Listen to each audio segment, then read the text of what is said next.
Hi friends, అందరూ ఎలా ఉన్నారు? మనకి తెలంగాణ ఎంసెట్ లేకపోతే తెలంగాణ ఈఏపీ సెట్‌కి సంబంధించి 2 షిఫ్ట్‌ల వారికి ఖచ్చితంగా అంటే 100%కి 100% మనకి వాళ్ళకైతే మార్క్స్ అయితే ఇంక్రీజ్ చేయబోతున్నారండి. అయితే మార్క్స్ అనేవి మాత్రం కంపల్సరీగా అయితే మనకి ఇంక్రీజ్ చేస్తారు.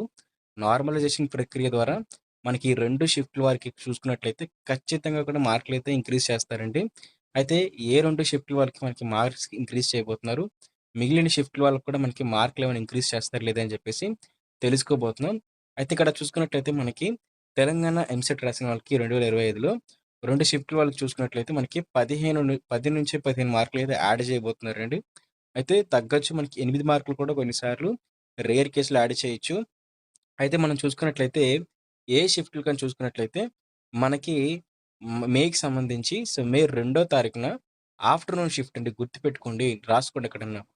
మేకి సంబంధించి ఆఫ్టర్‌నూన్ షిఫ్ట్‌లో ఎవరైతే ఎగ్జామ్ రాసారో చాలా అయితే చాలా డిఫికల్ట్‌గా అయితే ఇవ్వడం జరిగింది. మరి మ్యాథ్స్ గాని, ఫిజిక్స్ గాని చాలా చాలా టఫ్‌గా అయితే ఇచ్చారు. అలాగే మనకి మే 4థ్ అంటే మే 4థ్ మొదటి షిఫ్ట్ అంటే మార్నింగ్ షిఫ్ట్‌లో మ్యాథ్స్ గాని, ఫిజిక్స్ గాని, కెమిస్ట్రీ గాని అన్నీ అయితే చాలా టఫ్‌గా, చాలా డిఫికల్ట్‌గా అయితే ఇచ్చారు కాబట్టి మనకి 2 షిఫ్ట్‌ల వాళ్ళకి కూడా ఖచ్చితంగా కూడా మార్క్స్ అనేవైతే ఇంక్రీజ్ చేయబోతున్నారు. ఖచ్చితంగా కూడా అవన్నీ కూడా ఖచ్చితంగా వాళ్ళందరికీ కూడా మార్క్స్ అనేవి భారీగా అయితే పెంచుతారు. వారికి సంబంధించి మార్కులనేవి రెస్పాన్స్ షీట్‌లో ఉన్న మార్కులతో పాటు, కొన్ని అబ్జెక్షన్స్ తర్వాత వచ్చిన మార్కులతో పాటు, ఇవి ఇంకా మనకి ప్లస్ 10 నుంచి 5 మార్క్స్ వరకు కూడా యాడ్ అయితే అవుతాయన్నమాట.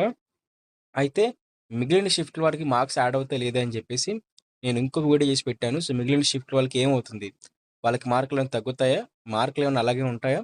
లేదనుకున్నట్లయితే వాళ్ళకి కూడా ఏమన్నా 2, 3 మార్కులు ఏమైనా యాడ్ అవుతాయని చెప్పేసి క్లారిటీగా ఎక్స్‌ప్లెయిన్ చేశాను. ఆ వీడియో లింక్ ఒకసారి డిస్క్రిప్షన్ ప్రొవైడ్ చేస్తాను. ఈ వీడియో పోస్ట్ అయ్యే ముందే ఆ వీడియో పోస్ట్ అయిందనమాట. చూసారు, థంబ్‌నెయిల్ చూసారు కదా! ఈ వీడియో పోస్ట్ అవ్వక ముందే ఆ వీడియో పోస్ట్ అయింది. ఆ వీడియోలో మొత్తం క్లారిటీ ఇచ్చాను. మరి ఇదే విధంగా ఎంసెట్‌కి సంబంధించి ఎప్పటికప్పుడు లేటెస్ట్ అప్డేట్స్ మీరు తెలుసుకోవాలనుకున్నట్లయితే, కౌన్సెలింగ్‌కి సంబంధించి ఇన్ఫర్మేషన్ తెలుసుకోవాలనుకున్నట్లయితే ఖచ్చితంగా ఛానెల్ సబ్స్క్రైబ్ చేసుకోండి. సబ్స్క్రైబ్ చేసుకొని పక్కనే కనిపిస్తున్న బెల్ నోటిఫికేషన్ క్లిక్ చేసి ఆల్ అయితే పెట్టుకోండి. Thank you friends. బాయ్.